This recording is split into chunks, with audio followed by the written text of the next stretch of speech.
আসসালামু আলাইকুম everyone, welcome to my YouTube channel Tasmin's kitchen. আজ আমি আপনাদের সিলেটের ঐতিহ্যবাহী রান্না সাতকরা দিয়ে গরুর মাংস রান্না করে দেখাবো। তাহলে চলুন শুরু করি।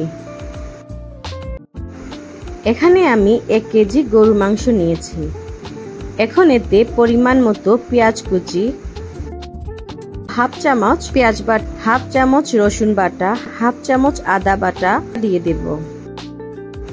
এখন এতে 1 চামচ লবণ, 1.5 চামচ মরিচ গুঁড়া, 1 চামচ হলুদ গুঁড়া, হাফ চামচ ধনিয়া গুঁড়া, হাফ চামচ জিরা গুঁড়া, হাফ চামচ গরম মশলা ও পরিমাণ মতো তেল দিয়ে ভালোভাবে মাখিয়ে নেব।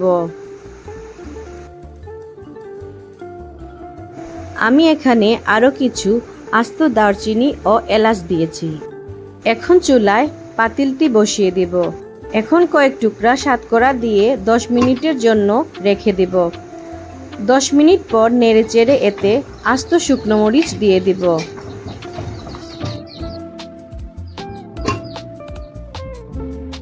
এখন এতে পরিমাণ মতো পানি দিয়ে নেড়েচেড়ে লো হিটে 1 ঘন্টার জন্য রেখে দিব। 1 ঘন্টা পর পানি শুকিয়ে এলে মাংস নরম হয়ে যাবে এবং তেল উঠে আসতে শুরু করবে। বুঝতে হবে মাংস রান্না হয়ে গেছে।